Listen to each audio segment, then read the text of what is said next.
dia, galera, bom dia. Gente, eu não vou colocar comentário fixado hoje porque eu não tô em casa, né? Então eu trouxe o meu tripé portátil e ele quebrou. E eu fiz uma gambiarra muito louca aqui para o telefone ficar assim em pezinho e ainda carregando, né, para não cair, etc. Então eu não vou colocar comentário fixado porque não dá para mexer. Inclusive se cair aqui, gente, desculpa, tá? É porque, né, tá um lance muito louco aqui para poder deixar o telefone assim, ok? Deixa eu tirar essas notificações que ficam chegando aqui no meu computador. Vamos lá, o que a gente vai falar hoje? Montes de coisas, né? Deixa eu até abrir aqui o meu checklist de coisas para conversar. O que a gente tem para essa semana? E o nome dessa live, apesar de eu não colocar aqui o comentário, é Eu Vi o Brilho dos Teus Olhos, Tua Vontade de Morrer de Rir, que é uma música do Jota Quest, né? Então, por que essa música veio na minha cabeça? No último sábado, a gente teve o evento do CLN, Sororidade a Sério, aqui em Florianópolis. Então, foi um conjunto de palestras, mentorias das associadas aqui do núcleo de Florianópolis, né, para suas convidadas e também umas para as outras. Então, lá eu vi muito isso. Eu vi duas coisas lá. Aquela frase que eu publiquei ontem, não há saber mais e nem saber menos, há apenas saberes diferentes, do Paulo Freire, né, que estava, se estivesse vivo, teria completado 100 anos no dia 19. Eu percebi muito isso, o quanto os conhecimentos eles se complementam, o quanto é importante a gente poder estar em contato com pessoas que têm outras perspectivas sobre as coisas da vida e o quanto isso faz a gente crescer. Então, por isso, e aí eu também vi lá essa coisa, eu vi o brilho dos teus olhos, tua vontade de morrer de rir. Eu vi muitas mulheres interessadas em morrer de rir, com brilho nos olhos, sabe? Tanto das associadas quanto das convidadas. E lá, né, naquele evento, a minha palestra foi sobre libido. E libido tem tudo a ver com isso, né, gente? Morrer de rir. Então, para fechar aquele evento, né, foi isso que ficou para mim. Além das coisas que eu aprendi com as minhas colegas, além das trocas que eu tive com as mulheres que eu tive contato ali, eu saí de lá energizada, cheia de força, cheia de libido, mais um pouco ainda, porque a gente vai para esses lugares ou para esses momentos e se reenergiza.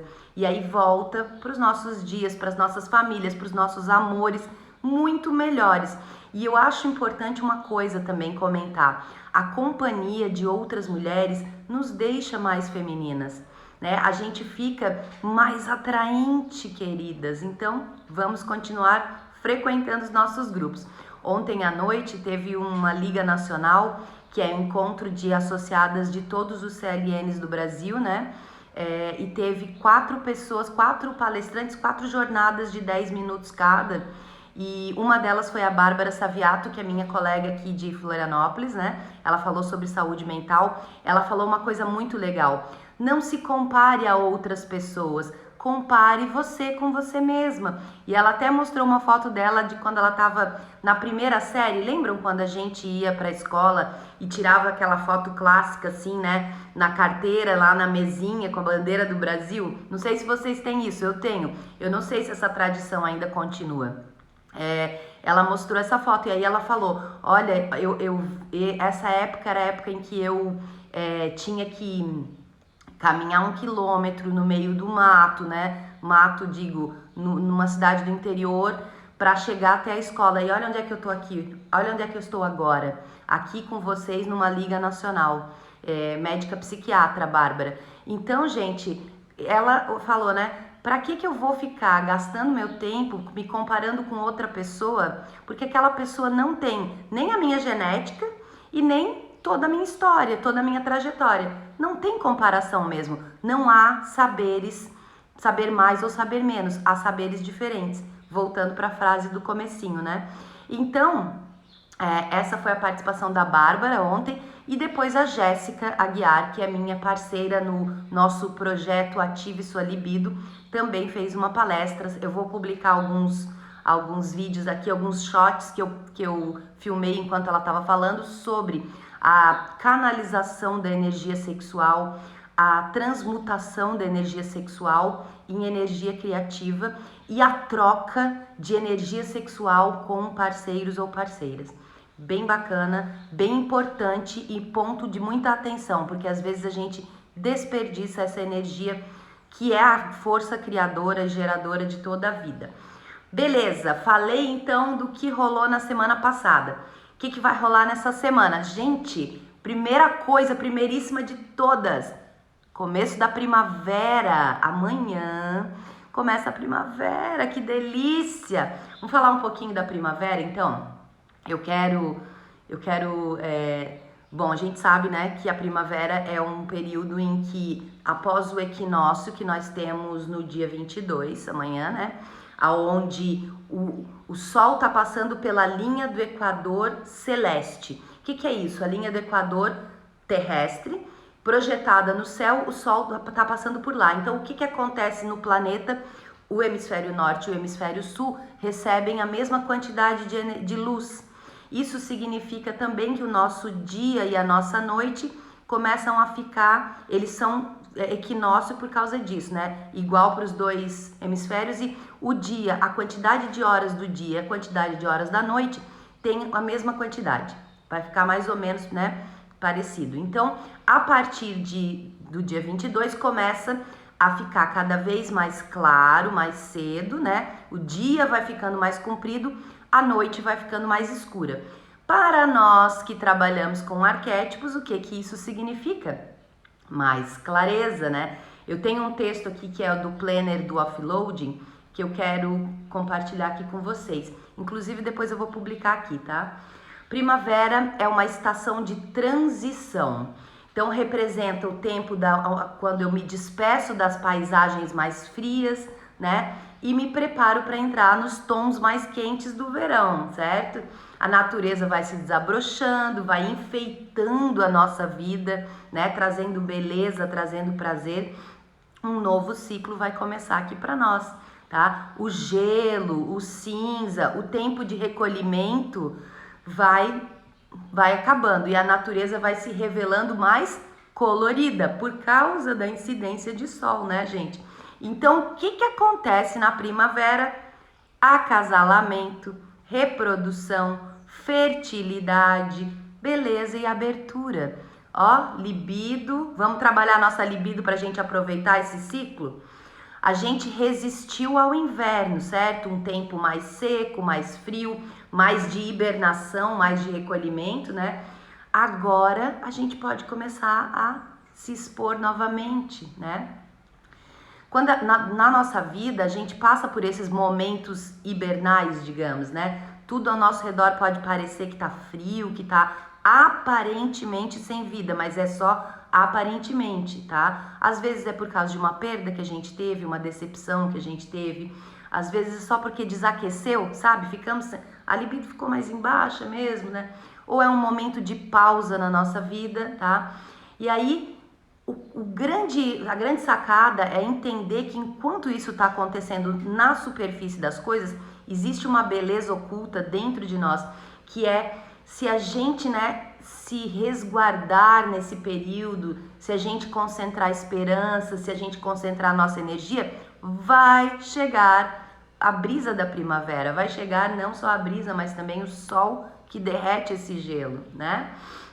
Então nós temos o quê? Brilho, luz, clareza de visão, novos aromas, né? Porque agora as flores vão ficar aí todas maravilhosas, enfeitando as cidades, a natureza toda, né? Pássaros que vão cantando, né? A primavera então se assemelha arquetipicamente ao momento de lançar as nossas ideias e deixar o ar, né, ventilar as nossas ideias, a nossa mente, o nosso coração, abrir espaço para o novo, porque o novo brota na primavera e é isso aí mesmo, tá? Abrir as janelas, a gente não começa a abrir as janelas porque começa a ficar menos frio, então vamos abrir as janelas também não só da casa, mas quem sabe da nossa alma, e aí o que estava embolorado pode ir embora, né? Entrar o perfume das flores. Tempo de nos abrirmos, acreditarmos em novas possibilidades e de nos encantarmos com a beleza do que for acontecendo, for aparecendo para nós. Abra-se, permita-se, aproveite as oportunidades dessa brisa nova. É tempo de se relacionar. Por isso a frase, né? Eu vi o brilho dos teus olhos, tua vontade de morrer de rir. É agora, tá, gente?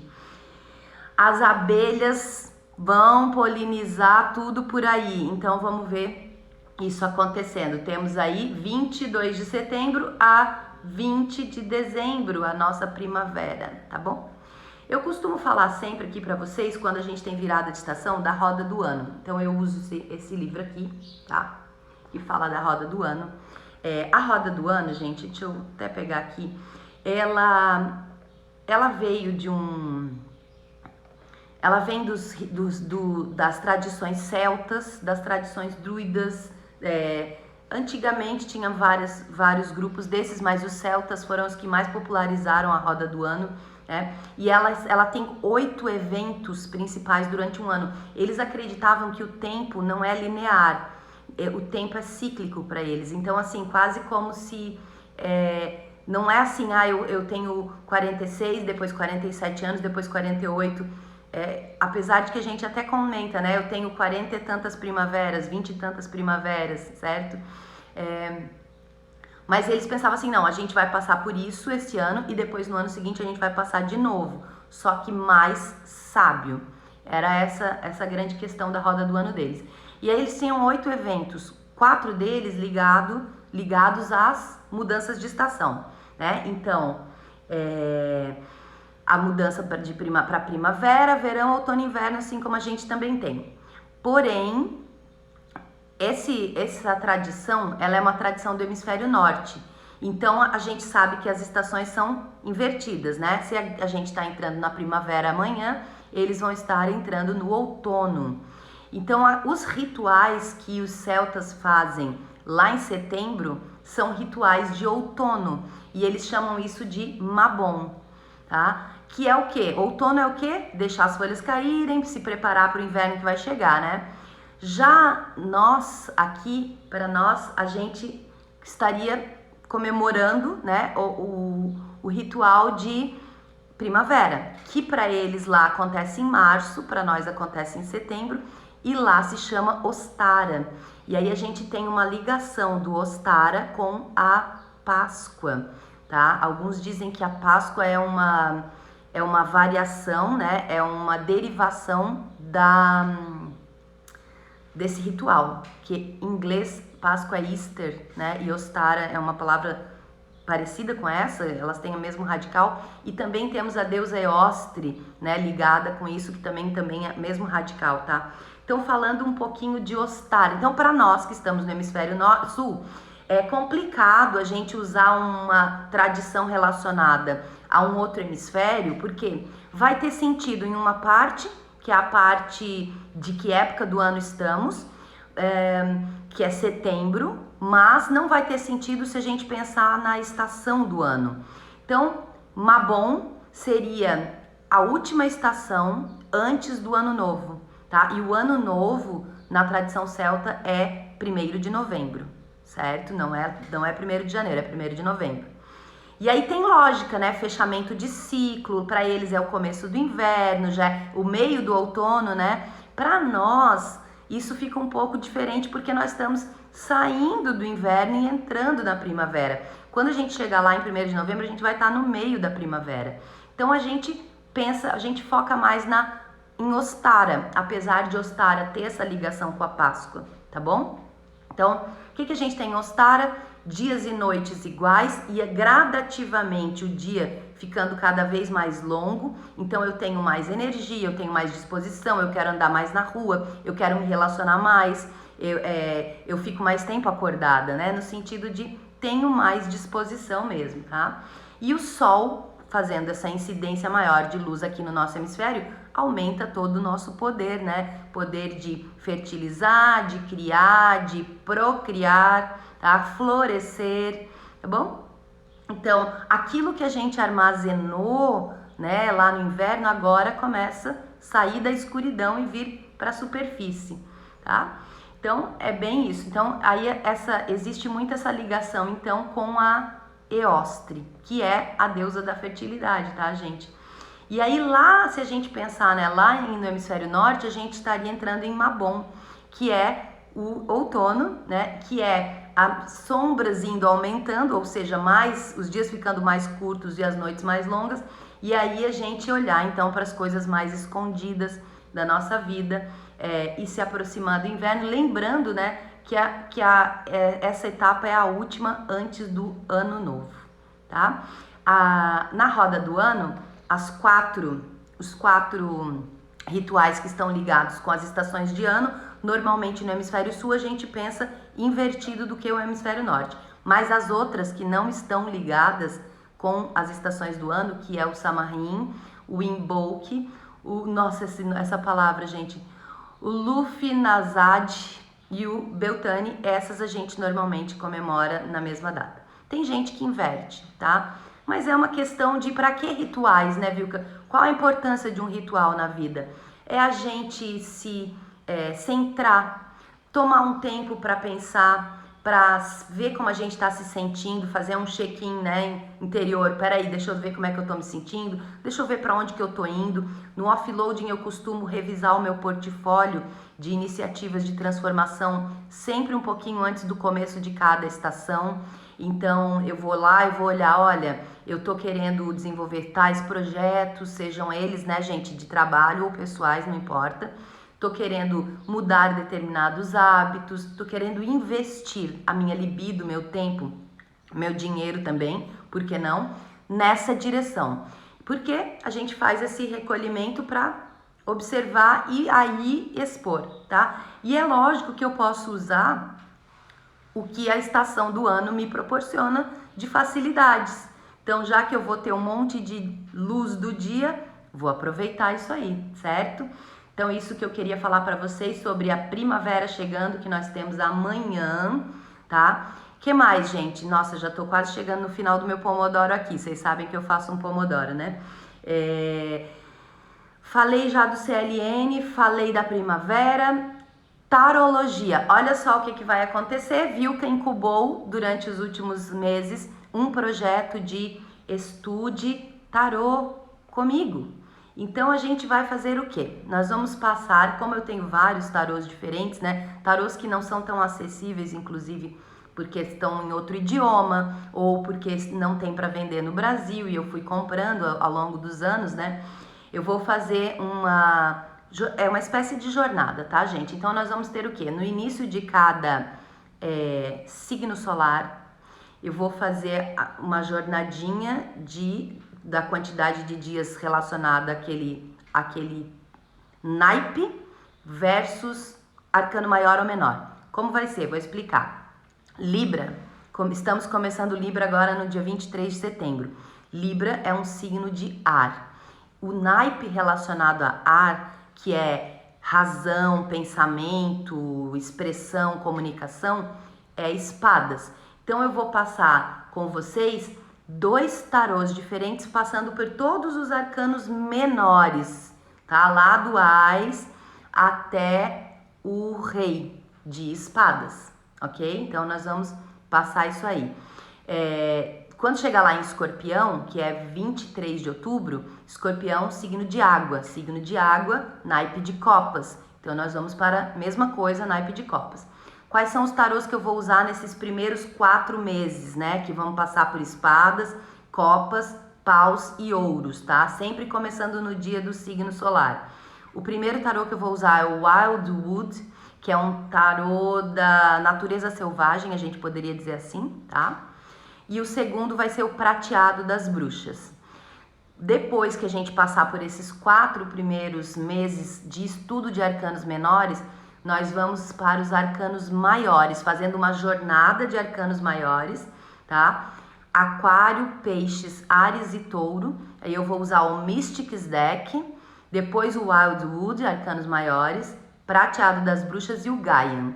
E aí, ainda lá no ano que vem, a gente vai de novo fazer a Jornada dos Arcanos Menores em Gêmeos, Câncer, Leão e Virgem, com o Tarot Gaian e o Tarot Universal de Waite. Tarologia, gente, então vamos estudar mais profundamente, por quê? Porque dentro das cartas a gente tem várias imagens arquetípicas e vários significados, e ela pode ser usada como um instrumento de comunicação e contato entre o meu consciente e o meu subconsciente. Ok, última mensagem. Essa semana nós temos tríade de Libra. E, gente, Libra, então, signo de ar, a balança, né? O que será que significa isso? Amanhã eu vou falar um pouquinho sobre isso aqui na live de manhã, mas à noite nós teremos a live da tríade, que é aquela live mensal que a gente faz, eu, a Luísa, e a gente vai chamar o nosso convidado, nós teremos um homem nessa vez, fazendo a parte 3 da tríade. A parte 1 é contoterapia. Eu vou contar uma história de um livro, The Late Bloomer, da Clarissa Pinkola Stess. Não está traduzido esse livro e é uma história inédita, nunca contei em nenhum lugar. Segundo, a Luísa faz a parte da astrologia, é a segunda perna da tríade, né? Então ela vai olhar a parte da onde cai Libra, na qual casa cai Libra, planeta regente de Libra, vai falar sobre o arquétipo de Libra. E o nosso convidado é o Tavor. O Tavor, ele é especialista em comunicação não violenta. Você já ouviu falar em comunicação não violenta? Amanhã à noite, às 19h50, né? Acho que está agendada a nossa live da tríade, ok? E lá no sábado a gente tem um workshop. Então já tem link para inscrição, tá, gente? Mas amanhã de manhã eu vou comentar um pouquinho mais sobre isso, porque a gente está dando tchau para Virgem e oi para Libra no dia 23. Beleza, gente? Então, ó, bem-vinda a primavera chegando amanhã. Beijos, até amanhã e acompanhem aqui, tá, gente? Qualquer dúvida, manda direct ou procura aí o WhatsApp, tem tudo aí na minha bio, tá bem? Bom dia, pessoal. Vou ver se o celular não vai cair agora, né? Meu Deus. Tchau, gente. Bom dia.